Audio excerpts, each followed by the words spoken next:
So once you've removed the screws, the heatsink assembly will just pull out. Okay. The only thing then is you just have to prise the backs of the transistors just off the heat shrink tubing. Try not to damage an insulation layer.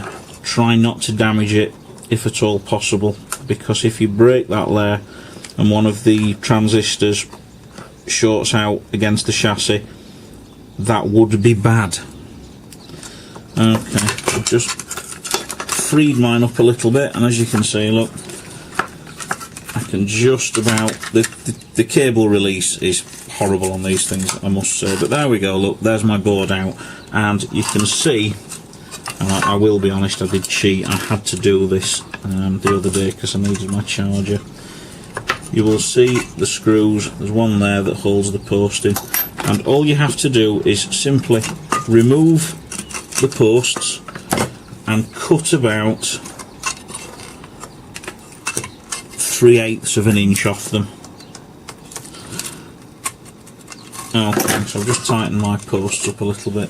Now, basically, put the thing back together.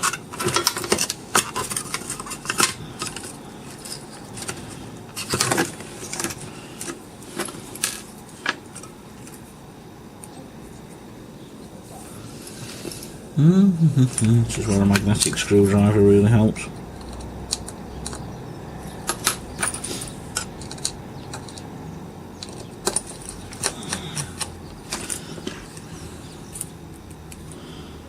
One, two,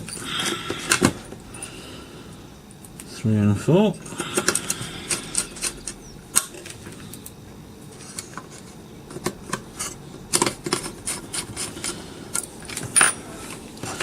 Put the heatsink assembly back on. Just poke the screws through, just enough to hold the heatsink in place. Take the bus bar. Simply, I generally start with the middle one, I find that easier. Just get it, just sort of, there we go, taken up, and nip the other 2 screws up, and that's all you have to do. You don't have to tighten these like, you know, anything ridiculously tight.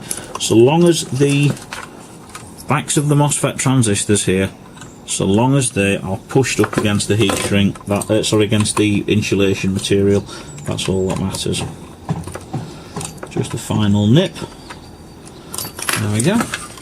That's the unit back together.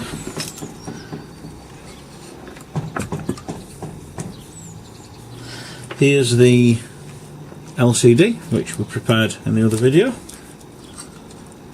Lock that in place. Put the screw the LCD back on with the shortened posts.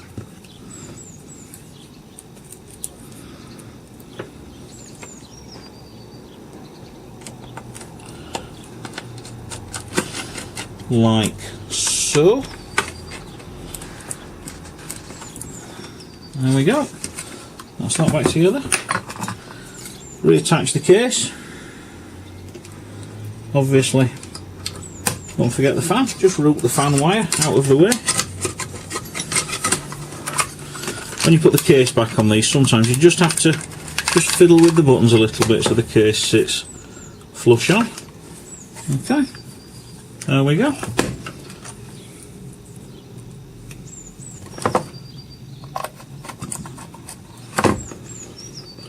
Case screws back in.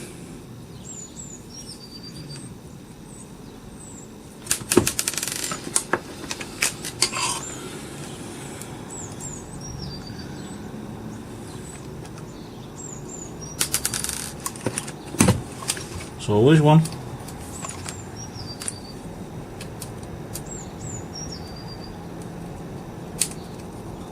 So just as a reminder, if anybody wants to do this, you need to go on Fleabay.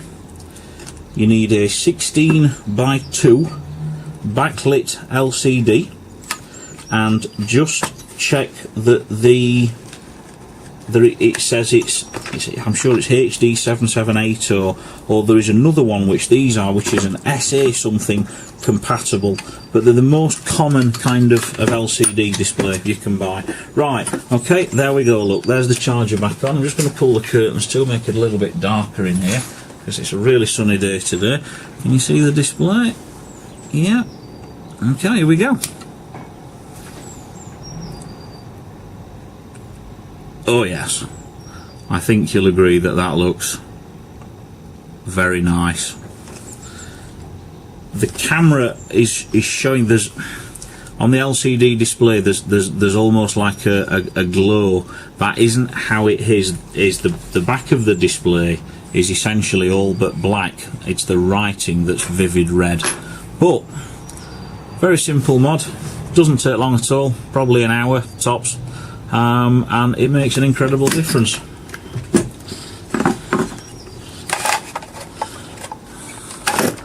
And there are my two, blue and red.